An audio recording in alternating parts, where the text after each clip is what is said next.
Graça e paz, irmãos, uma alegria poder estar com os irmãos neste dia de adoração ao Senhor. A palavra de Deus diz que há tempo para todo propósito. E esse é o nosso tempo de estarmos diante do Senhor para a adoração ao seu santíssimo nome. Louvamos a Deus por esse dia, pelo privilégio desse encontro. Já tivemos o culto na parte da manhã, presencial, e louvamos a Deus pelo que aconteceu no culto desta manhã. E agora, queridos, eu solicito que os irmãos se reúnam a família, pare as atividades domésticas e reúnam-se ao redor do seu receptor, televisor ou smartphone, para a adoração ao Senhor, para acompanhar com atenção o culto nesta oportunidade. Oremos ao Senhor. Pai, te agradecemos por esse dia, pelo privilégio que tivemos durante esse dia de vivê-lo na tua presença, de estarmos diante do Senhor, reservando as nossas atividades desse dia para adoração ao teu nome. Agora, ó Pai, pedimos a tua direção no culto desta hora e nos louvores que vão acontecer em breve, para que possamos, ó Pai, receber de ti, mesmo oferecendo louvor a ti, receber de ti, Senhor, o nosso alimento espiritual na forma dos cânticos e da poesia cantada. Pedimos, ó Pai, que estejas conduzindo o teu povo e abençoando-nos na mensagem desta oportunidade. Oramos em nome de Jesus. Amém. Com os irmãos, o louvor, a adoração.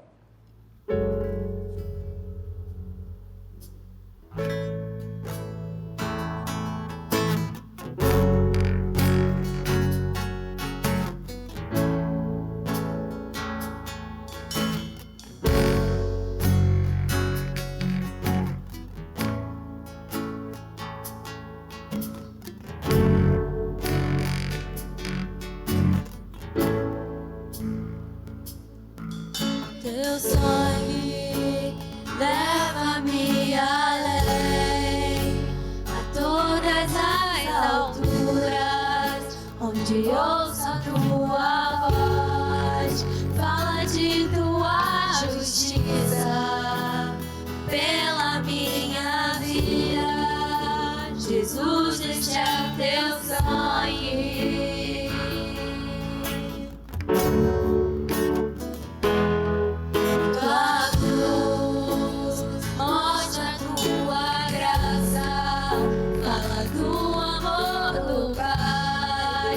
Prepara para nós um caminho para Ele, onde posso me achegar somente pelo sangue.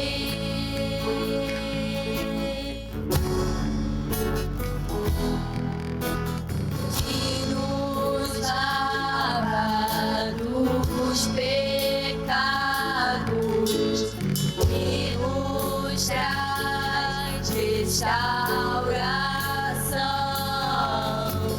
Nada além do sangue, nada além do sangue de Jesus,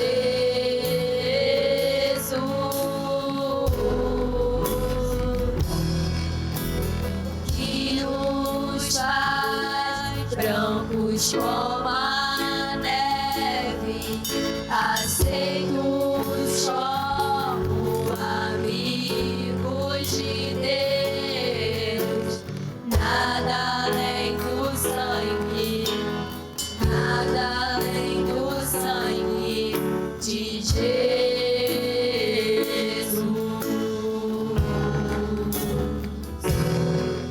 Tua cruz mostra tua graça, fala do amor do Pai, que prepara para nós um caminho para Ele, onde posso me achegar somente pelo sangue.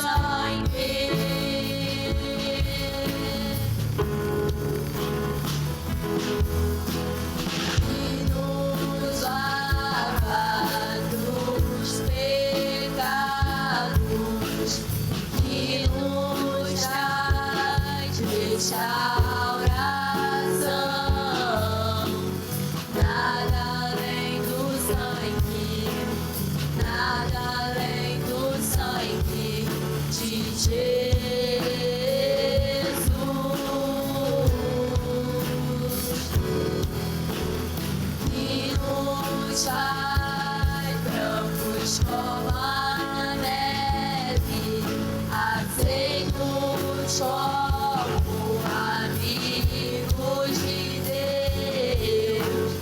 Nada além do sangue, nada além do sangue de Jesus.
Algo mais que a neve,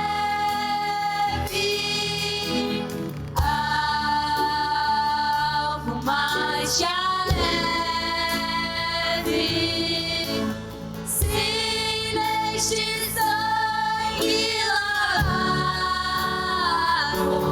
mais alvo que a neve serei.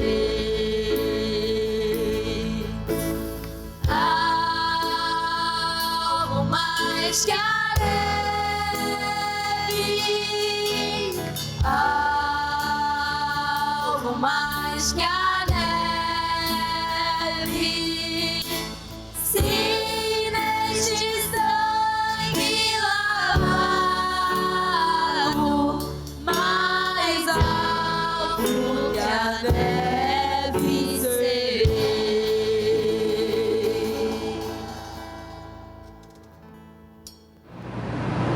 Nós vamos agora ao nosso momento do ofertório. Louva a Deus pela fidelidade dos irmãos.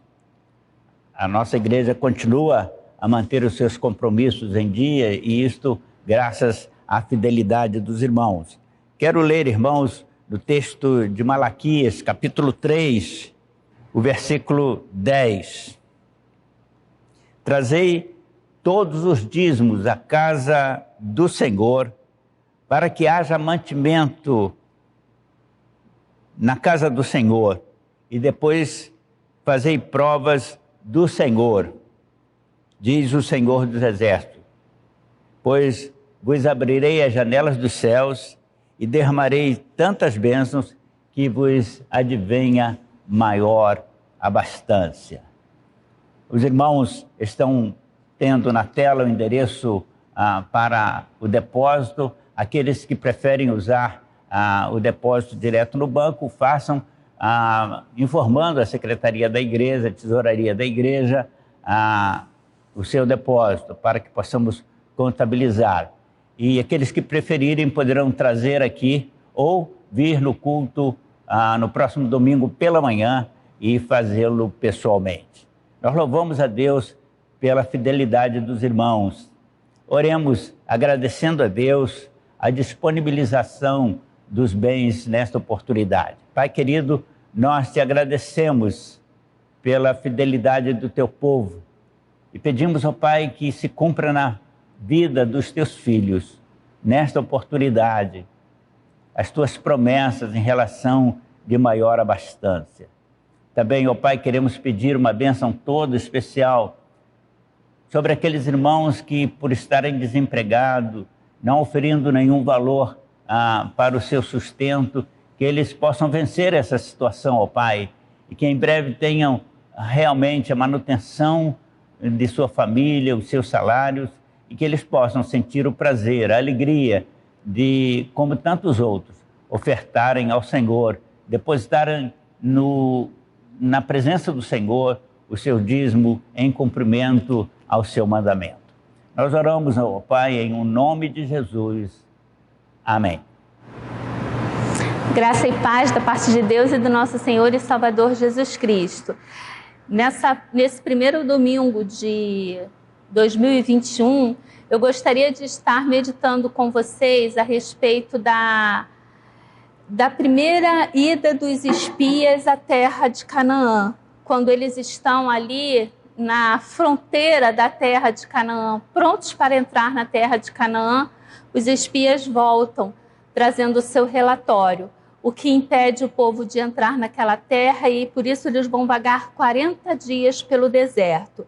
Esse texto, essa narrativa, ela está contida no livro de Números, capítulo 13. Então, Números, capítulo 13, eu passo a fazer a leitura. 12 homens são enviados para espiar a terra de Canaã. Disse o Senhor a Moisés: envia 12 homens que espiem a terra de Canaã, que eu hei de dar aos filhos de Israel. De cada tribo de seus pais enviareis um homem, sendo cada qual príncipe entre eles. Enviou-os Moisés no deserto de Arã, segundo o mandato do Senhor. Todos aqueles homens eram cabeça dos filhos de Israel. Versículo 25. Ao cabo de 40 dias, voltaram de espiar a terra. Caminharam e vieram a Moisés e Arão e a toda a congregação dos filhos de Israel no deserto de Parã, a Cádiz. Deram-lhes conta a eles e a toda a congregação e mostraram-lhes o fruto da terra. Relataram a Moisés e disseram: fomos à terra que nos enviastes e verdadeiramente mana leite e mel. Este é o fruto dela. O povo, porém, que habita nessa terra é poderoso e as cidades muito grandes e fortificadas. Também vimos ali os filhos de Anak. Os amalequitas habitam na terra de Neguebe, os heteus, os jebuseus e os amorreus habitam nas montanhas. Os cananeus habitam ao pé do mar e pela ribeira do Jordão.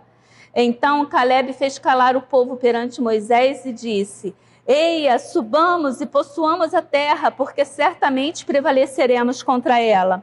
Porém, os homens que com ele tinham subido disseram: não poderemos subir contra aquele povo, porque é mais forte do que nós. E diante dos filhos de Israel, infamaram a terra que haviam espiado, dizendo: a terra pelo meio do qual passamos a espiar é terra que devora os seus moradores.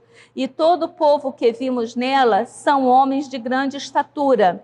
Também vimos ali gigantes, os filhos de Anak, que são descendentes de gigantes. E éramos aos nossos próprios olhos como gafanhotos, e assim também éramos aos seus olhos. Que o Senhor possa estar abençoando a palavra lida. Oremos. Amado Deus, eterno Pai, graças te damos, Senhor, porque estamos mais uma vez te louvando, engrandecendo o teu nome. Nós te agradecemos, Senhor, por esse culto no primeiro domingo desse ano de 2021. Pedimos a Deus que o Senhor esteja falando aos nossos corações. Fala, Senhor, fala aos nossos corações e não te cales. Nessa iniciada de ano, ó Deus, que nós possamos ser fortificados, que nós possamos ser edificados pela Tua palavra, ó Deus, para que possamos cumprir com exatidão, ó Deus, com maestria, aquilo que o Senhor tem preparado para cada um de nós no decorrer desse ano. Que nós possamos, ó Deus, sentir o Teu chamado e cumpri-lo, ó Deus, em nome de Jesus, amém. Irmãos, esse texto, ele tem toda uma narrativa que antecede esse momento em que os filhos de Israel passam a espiar a terra de Canaã. Essa história ela vai começar a partir do capítulo 12 de Gênesis, quando o Senhor chama Abraão e diz que Abraão seria pai de uma grande nação. A partir dali nós vemos que Abraão tem Isaac, Isaac tem Jacó, Jacó vai ter 12 filhos, Jacó vai ter o seu nome mudado para Israel, daí as 12 tribos de Israel, que são compostas pelos 12 filhos de Jacó ou Israel. Jacó é aquele que queria levar vantagem, aquele que estava sempre querendo levar vantagem, e em algum momento Jacó tem o seu nome mudado por Deus e ele passa a se chamar Israel, aquele que lutou com Deus e prevaleceu. E a partir daquele momento, Jacó tem a sua vida mudada, da mesma forma que ele tem o seu nome também alterado pelo Senhor. Pois bem, dos filhos de Jacó, José, ele acaba indo parar no Egito. Por uma questão lá familiar, José vai para o Egito. E quando a terra passa por um período de fome, José se reencontra com seus familiares e, por ordem, né, por autorização de Faraó, toda a família de José, toda a família de Jacó vai para o Egito. Eles entram ali em número de... Era uma família composta por 60 pessoas.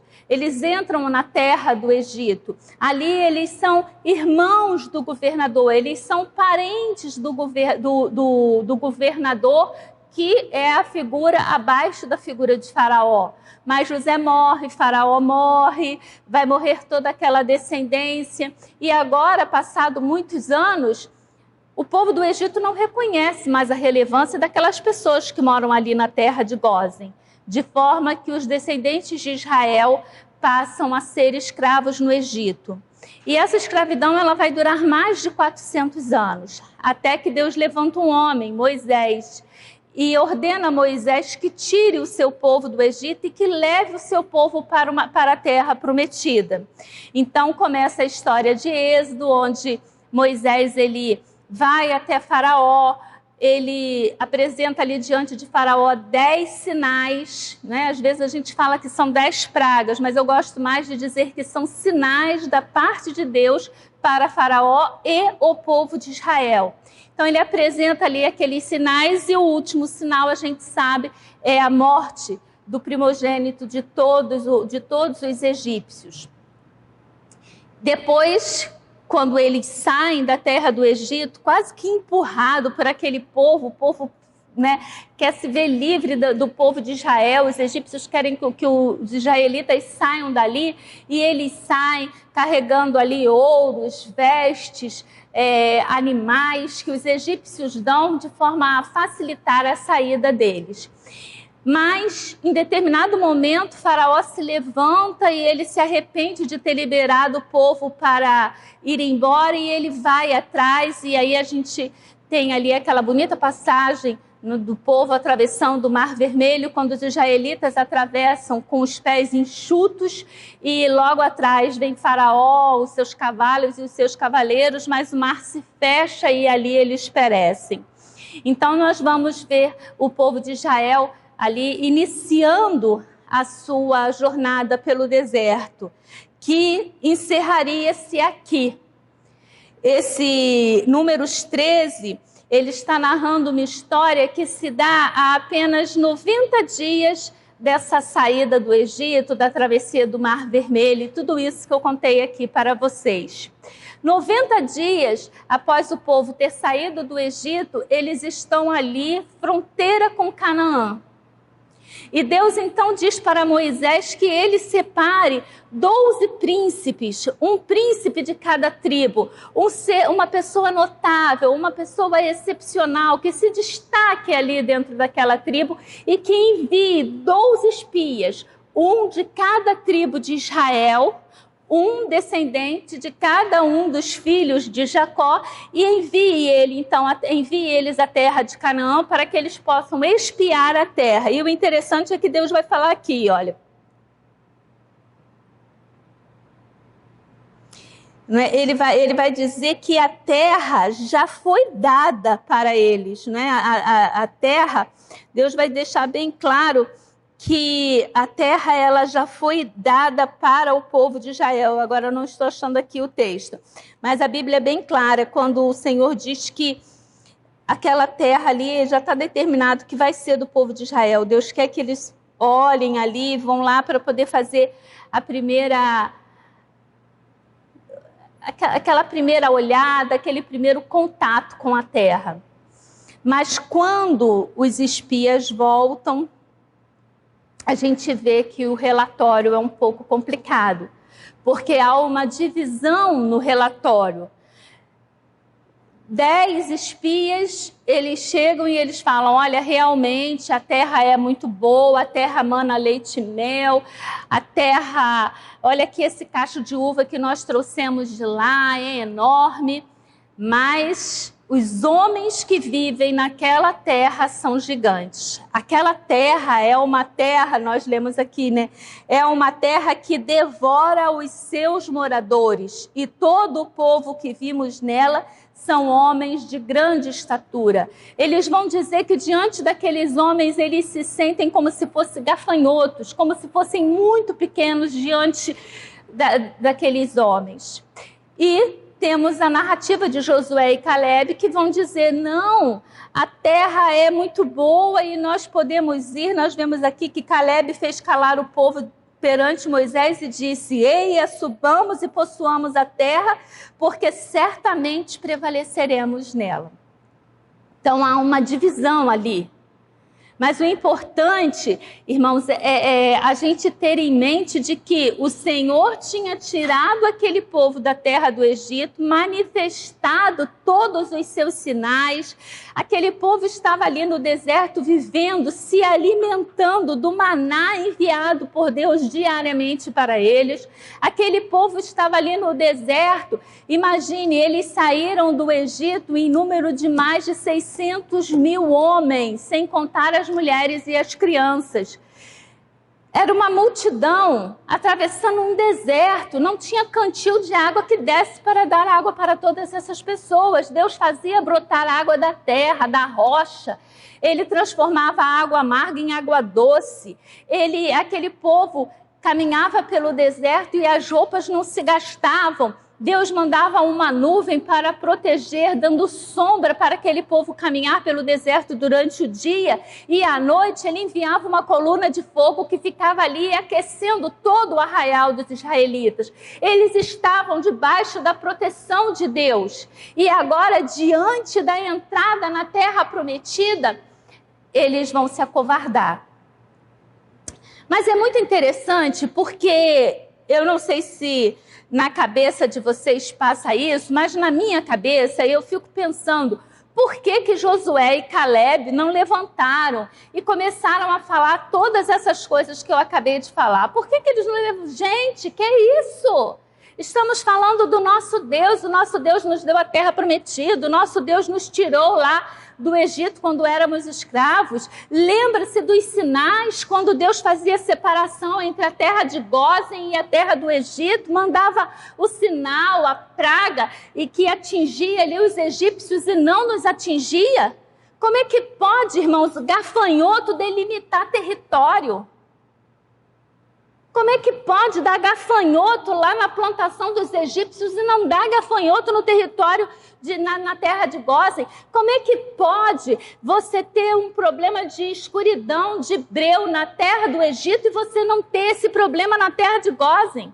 A partir ali, se não me engano, é terceira ou quarto sinal, eles ficam retidos, os sinais ficam ali restritos a apenas o povo do Egito. O povo de Israel não é abalado por aqueles sinais.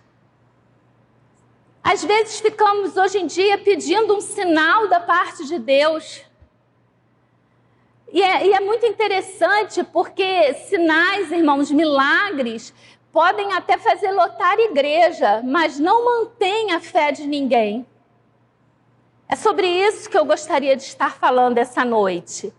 Porque a questão ali do povo não era com relação a Deus. O povo não tinha nenhum questionamento com relação ao poderio de Deus, ao poder de Deus. A questão do povo, eles sabiam que Deus era maior do que o povo de Canaã. Deus é o Criador, então como que ele vai ter medo do ser que ele criou? Deus era superior aos cananeus. A questão era que o povo de Israel se sentia inferior aos cananeus. A relação está aí. A relação, por isso Josué e Caleb não vão se levantar para defender Deus, para falar sobre o poder de Deus ou sobre aquilo que Deus poderia fazer, porque Deus não estava em questão.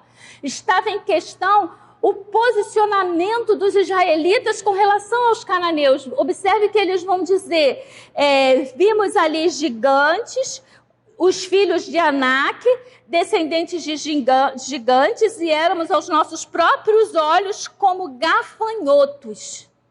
Éramos aos nossos próprios olhos como gafanhotos. Então aí está. Não era uma questão de Deus não poder fazer. Era uma questão deles. Eles se viam como gafanhotos. A gente tem que entender que Canaã, ele é o símbolo do reino de Deus. Canaã é símbolo é a terra prometida por Deus ao povo de Israel. E nós podemos, cantar, e temos cânticos e dizemos que queremos ir para a nova Canaã, que é a terra, o reino de Deus, o céu que temos preparado, a cidade santa que Deus tem preparado para todos os seus servos. Canaã significa abundância de tudo para todos. A Bíblia diz que era uma terra que emana leite e mel. E aqui no relato eles vão dizer, precisavam de não sei quantos homens para carregar um cacho de uva.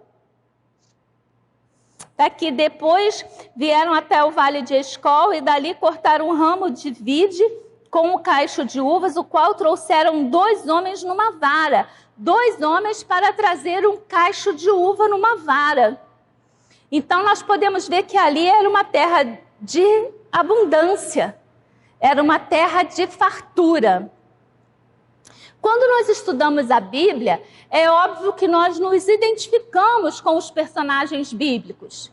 Uma coisa muito comum é nós tentarmos nos colocar no lugar deles, tentar pensar naquilo que nós viveríamos, a forma como nós agiríamos. Um bom exemplo esse que estamos relatando, de que lado você ficaria? Ficaria do lado de Josué e Caleb ou você ficaria do lado dos outros 10 espias? É muito fácil, sabendo o fim da história, a gente dizer que ficaria do lado de Josué e Caleb. Mas como está a sua fé no dia a dia diante das provações? Quando você está ali de frente, na fronteira, pronto para entrar na terra de Canaã, mas a sua força, a forma como você se vê não se permite entrar naquele ambiente, porque você se sente despreparado, você se sente inferiorizado, você não se sente capaz, você se sente como um gafanhoto quando tem que entrar para tomar posse daquilo que o Senhor tem te dado. Então, nós podemos dizer que esse ano de 2021 seria uma nova Canaã, seria uma Canaã para cada um de nós. O ano de 2021 é um ano em que estamos com muitas expectativas. Temos a expectativa do surgimento de uma vacina. Aliás, as vacinas já surgiram, A nossa expectativa é que o nosso governo feche contrato para termos as vacinas, que seja estabelecido um cronograma onde seja determinado quem vai ser vacinado, a partir de que data seremos vacinados. Temos a expectativa de que essa grande pandemia, que ela se encerre, que a economia seja reestruturada, que haja saúde, que haja trabalho, que haja comida. Temos expectativas de abundância para 2021, onde tivemos algumas dificuldades em 2020. Então, a nossa expectativa é de abundância para esse ano de 2021. Mas quando nós comparamos as histórias do povo de Israel ali, pronto para entrar na terra prometida, e nós, como povo de Deus, entrando nesse ano de 2021, voltando para Israel, nós vemos que o povo de Israel era um povo que estava amedrontado. Era um povo que estava encolhido, era um povo que estava olhando para as circunstâncias e aquilo ali estava deixando eles amedrontados, diminuídos, né? Um complexo de inferioridade, podemos até colocar aqui. Era um povo que não acreditava em si mesmo. O povo se vê pequeno diante dos desafios. O desafio de entrar na Terra Prometida, de repente, eles começaram a olhar para o tempo em que eles viveram como escravos. Eles começaram a olhar que o povo de Canaã era um povo formado, tinha governo, tinha o exército, tinha militares, tinha poderio de guerra. Então, eles eram um povo mais bem preparado do que o povo de Israel. E isso tudo começa a abater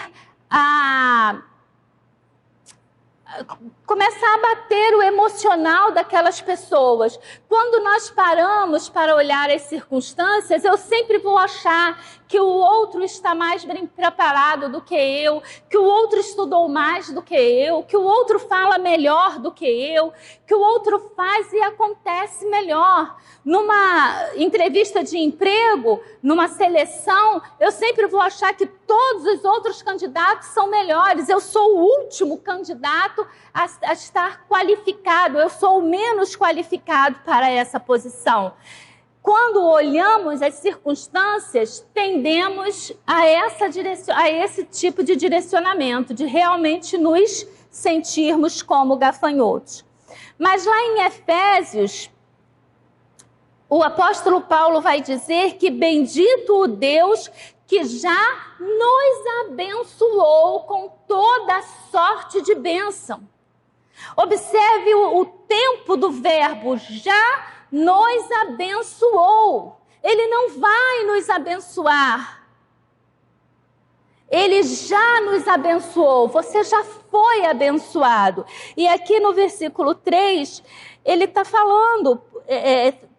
enviou-os a Moisés ao deserto de Parã, segundo o mandato do Senhor. Todos aqueles homens, nessa versão aqui ele não coloca, mas na versão que eu tinha lido ele falava que a terra que o Senhor já tinha dado a eles. Sabemos que a terra de Canaã já era uma terra estabelecida por Deus para dar àquele povo.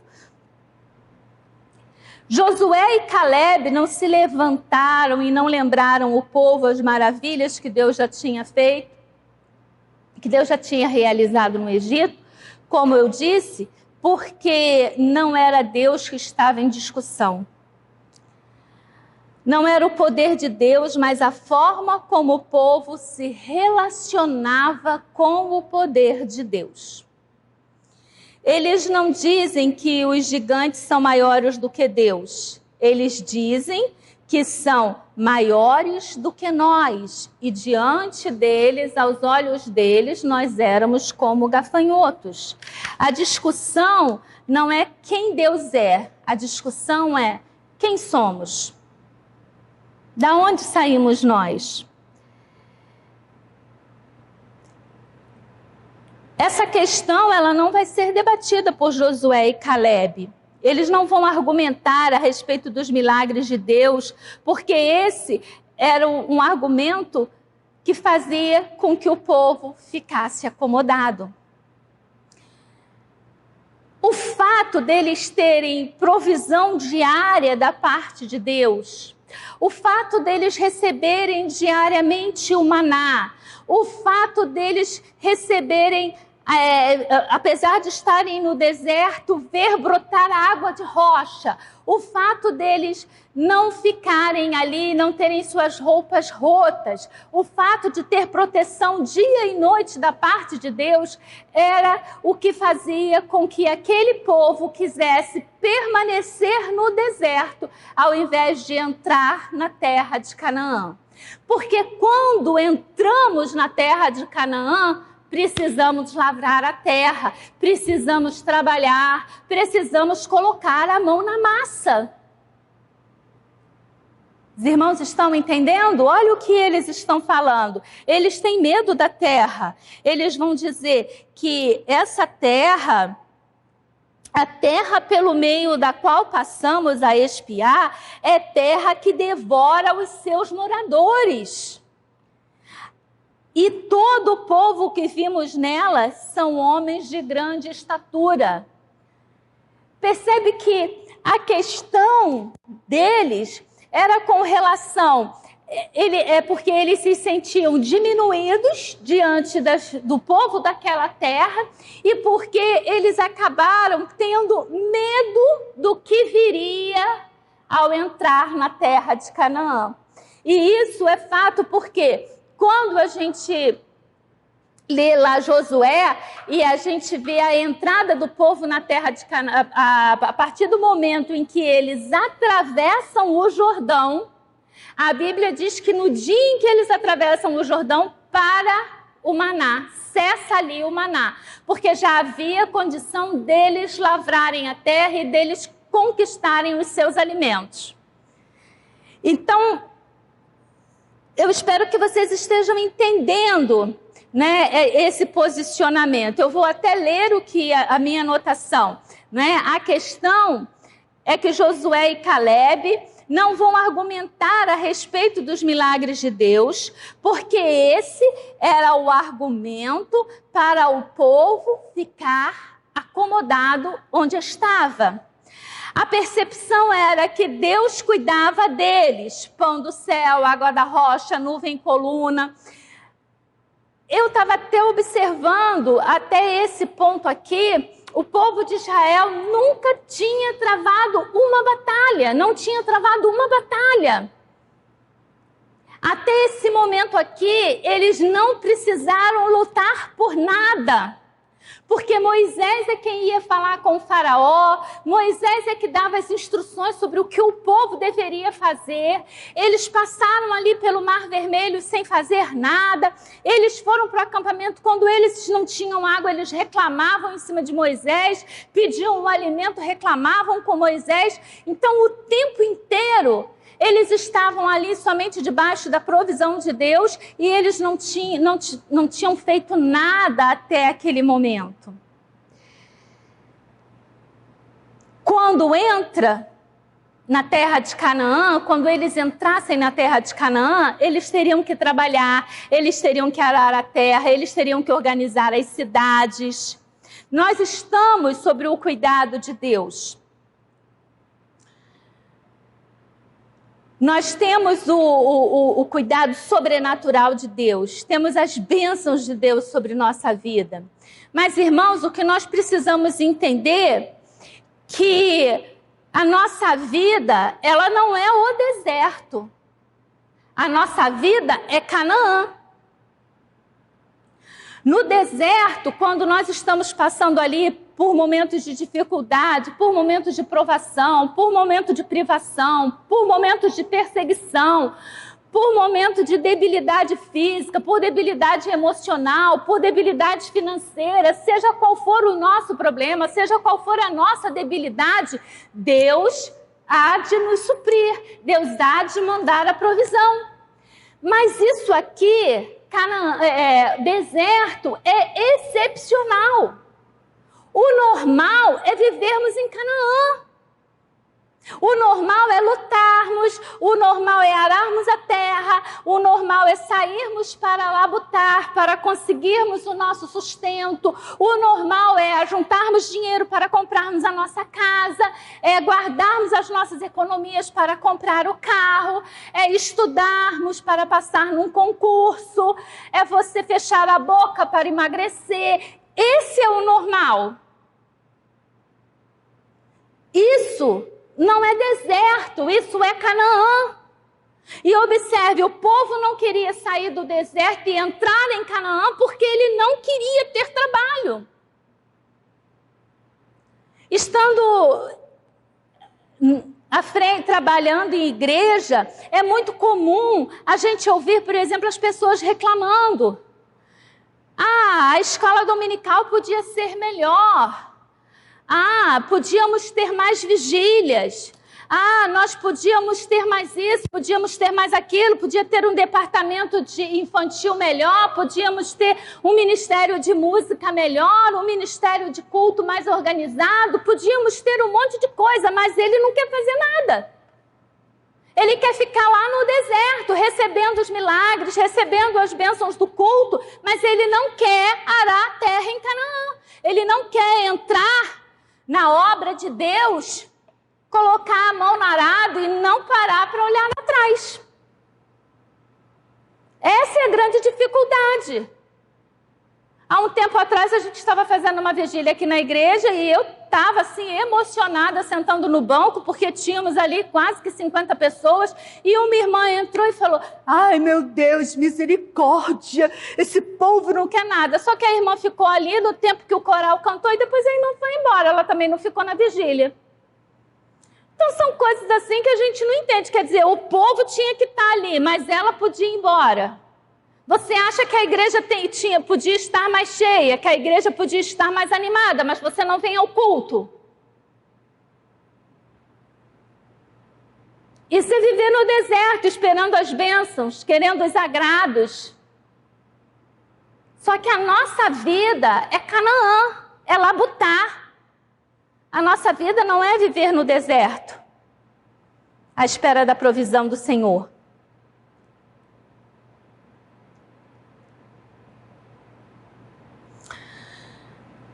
Aquele povo, eles não entenderam que o milagre não é o ápice do nosso relacionamento com Deus.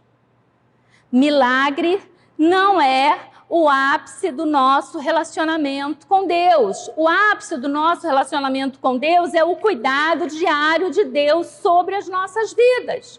Por isso, lá no livro de Salmos, ele vai falar: se o Senhor não edificar a casa, em vão trabalham os que nela edificam. Se o Senhor não guardar a cidade, em vão vigia o sentinela. Então, porque se o Senhor não edificar a casa, em vão trabalham os que a edificam, então eu paro de edificar? Então eu paro de guardar? Não! O ápice do relacionamento com Deus é eu edificar, é eu trabalhar em prol de alguma coisa, é eu lutar por alguma coisa, é eu me dedicar ao meu trabalho, ser uma boa funcionária e chegar no horário, cumprir todos os meus deveres. E aí o Senhor abençoar o fruto do meu trabalho, edificando o meu trabalho. O ápice do nosso relacionamento com Deus é eu guardar a casa, eu vigiar a casa e o Senhor dar a proteção divina para o meu lar. Isso é o ápice do relacionamento com Deus. O ápice do relacionamento com Deus é você se dedicar à obra dele e ele abençoar, dando os frutos, convencendo os homens pecadores de que eles necessitam aceitar a Cristo como seu Salvador. É eu falar que Cristo salva e o Espírito Santo atuar por meio da minha vida, na vida daquela pessoa e aquela pessoa se converter. Esse é o ápice do relacionamento com Deus. Outro dia eu estava vendo uma postagem do pastor Jeremias Pereira, onde ele colocou lá, ele falava assim: irmãos, eu queria que vocês colocassem aqui como estão a igreja de vocês após a pandemia. A igreja melhorou, a igreja piorou. Como é que está a situação? Invariavelmente você via um cristão lá reclamando porque a igreja não visita ele. Ô irmãos, até quando nós vamos ficar na dependência de que o outro venha, na dependência de provisão, até quando eu vou ficar às portas de Canaã sem entrar em Canaã? Se você observa que existe uma grande falha nessa questão de visitação da sua igreja, começa a fazer parte. Olha, eu desafio os irmãos. Nós fomos no sepultamento da irmã Marlene, estávamos eu, a irmã Nelma e o meu pai dentro do carro, e eu estava colocando para a irmã Nelma um grande desejo do meu coração de criarmos um grupo nesse momento de crise para estarmos dando apoio apoio aos idosos. E eu falei, eu vou chamar a irmã Márcia Diaconisa, vou chamar a irmã Elzinhas, que são pessoas que eu sei que já fazem esse trabalho e fazem muito bem. E vamos nos sentar. Eu quero ver quem é que está disposto a juntar forças conosco para que possamos entrar nessa Canaã e, de fato, dar suprimento aos nossos idosos. Temos irmãos com mais de 90 anos. Algumas pessoas sem telefone em casa e que precisamos manter contato, precisamos saber o que está acontecendo com ela, precisamos estar ali presente ou mandar algum tipo de comunicado no aniversário dela. Quem se habilita a vir conosco? Dizer que não está bom, irmãos, é muito fácil. Mas querer fazer parte do grupo que faz acontecer, isso aí já é outra história. Mas lembre-se que esses que não acreditaram na grande vitória de entrar em Canaã, vagaram pelo deserto 40 anos, até que toda aquela geração morreu. O ápice do nosso relacionamento com Deus é a terra de Canaã. É o nosso trabalho abençoados por Deus. Quando nós estamos no deserto, na agonia, no sofrimento, é certo contarmos com o cuidado de Deus, mas o ápice da nossa vida é ter saúde, é ter talento, é ter dom, é arregaçar a manga e lutar. Não existe dois mundos, o mundo do natural e o mundo do sobrenatural. Às vezes nós vemos as pessoas também com essa ideia. Não querem tomar um remédio. Irmãos, qualquer cura, ela é divina.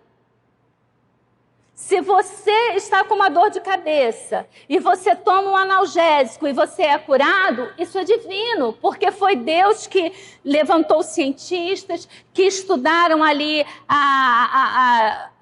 seja erva, seja drogas, né? Ali as coisas para compor as substâncias daquele remédio que vai atuar dentro do seu organismo e que vai te dar alívio. Da mesma forma que você pode ter a dor de cabeça, ficar livre dela por influência divina, pura e simplesmente. Seja qual for, irmãos, é o mesmo Deus que cura uma pessoa com câncer e que cura uma pessoa que está com dor de cabeça. É o mesmo Deus. Não há separação. Toda boa dádiva, todo dom perfeito vem do Pai das luzes. Deus faz prosperar as obras de nossas mãos. É Ele quem faz prosperar, irmãos. Se o Senhor não abençoar, se o Senhor não estiver edificando, em vão trabalham aqueles que edificam.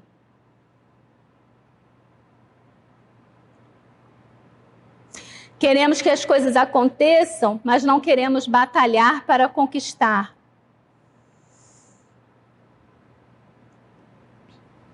Deus nos colocou na terra para arar e cultivar.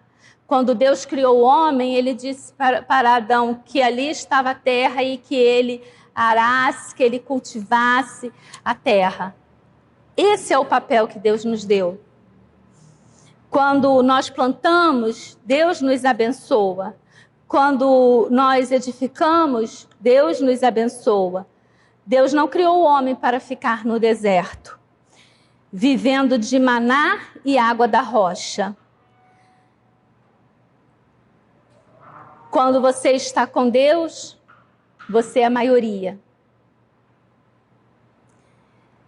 Essa é a mensagem que Deus colocou no meu coração, para que estivéssemos meditando nesse primeiro domingo de 2021. Eu espero que o Senhor possa estar falando aos seus corações e possa estar acrescentando aquilo que eu não fui capaz de falar para você, aquilo que eu não fui capaz de traduzir, transmitir para você. Nós temos um desafio para o ano de 2021. Temos muita coisa a realizar. Temos muitos planos. Alguns planos parecem que foram frustrados diante da pandemia, da impossibilidade de estarmos reunidos. mas precisamos, irmãos, do maior número de pessoas possível para estar juntando forças e nos ajudando e pensando na melhor forma de alcançarmos as pessoas que ainda não têm Cristo. Estamos num tempo de mudança, estamos em um tempo de renovação. Às vezes, podemos nos assustar em olhar para Canaã, porque são tantas igrejas transmitindo pelo YouTube. Nossa igreja só tem 700 inscritos, as outras igrejas têm milhares de pessoas inscritas. A audiência, a visibilidade delas é muito superior à nossa. Podemos nos sentir até como que gafanhotos diante de gigantes. Mas se nós estivermos com Deus, irmãos, quem vai estar edificando, quem vai estar fortificando, quem vai estar dando ideias, quem vai estar ali fazendo prosperar a obra das nossas mãos é Deus. Que o Espírito Santo possa estar falando aos nossos corações, que possamos estar animados, entusiasmados com tudo aquilo que Ele tem para realizar em nossas vidas. Em nome de Jesus. Amém. Nós chegamos ao final do culto desta noite. Nós louvamos a Deus pelo privilégio de tê-lo servido neste dia. E continuemos, irmãos, na presença do Senhor ao longo desta semana. Que os irmãos possam aproveitar a cada instante, cada momento desta semana para anunciar a palavra, para testemunhar a palavra do Senhor. E, queridos, não deixe de divulgar o nosso canal.